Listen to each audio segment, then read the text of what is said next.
Hi friends, பாருங்கள் kitchen எவ்வளோது அலங்கோலமாக கிடக்குன்னு. இதை மாதிரி ஒரு கிச்சனை நீங்கள் பார்த்தே இருக்க மாட்டீங்க.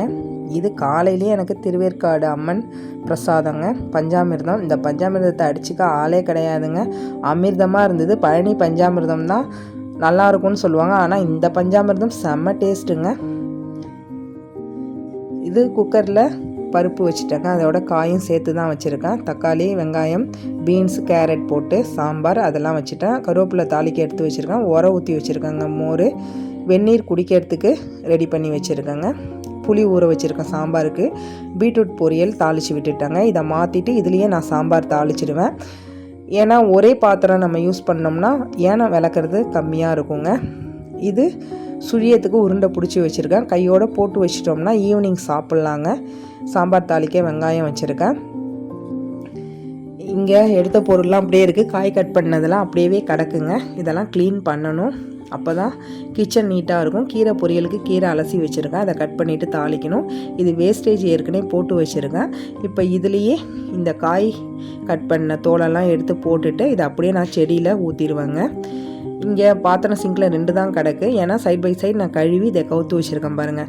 கிச்சனில் எப்போதுமே சமையல் வேலை செஞ்சேன்னா கொஞ்சம் கேப் கிடச்சாலும் 2 பாத்திரமாக கழுவி வச்சுருவாங்க. இப்போ இந்த சுழியத்தையும் நம்ம போட்டுற வேண்டியது தான். சாம்பாரை தாளித்து விட்டுட்டு சாதம் வடித்து வச்சாச்சுங்க. எப்போதுமே நான் வடித்த சாதம் தான் யூஸ் பண்ணுவேன். அதுவும் வீட்டரிசி தாங்க. கெமிக்கல் ரைஸ் நாங்கள் யூஸ் பண்ணுறது கிடையாது. எங்கள் வீட்டு நிலத்தில் விளையிற அரிசி தாங்க இது. சாதம் வடித்தாச்சு. இதை இப்போ நம்ம எடுத்து ஓரமாக வச்சிடலாம். சாம்பாரும் தாளித்து விட்டுட்டேன். சாம்பார் கொதிக்குது பாருங்கள்.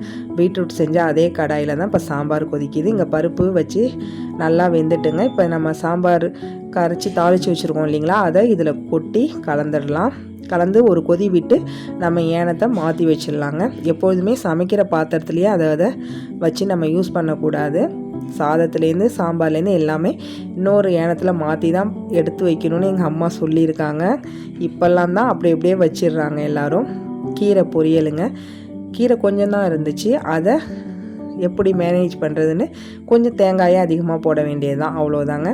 எண்ணெய் ஊற்றி வச்சுட்டேன். இப்போ சுழியத்தை ஒன்று ஒன்றா போட்டு நம்ம பொரிச்சு எடுத்துடலாம். இன்றைக்கி வேலை இப்படி தாங்க இருந்தது. காலையில் பூஜையை முடிச்சுட்டு சமையல் வேலை ஆரம்பித்து செஞ்சாச்சுங்க. சமையல் வேலை உடனே ஆரம்பிக்கல, கோயிலுக்கு போயிட்டு வந்து தான் சமையல் வேலை ஆரம்பித்தேன்.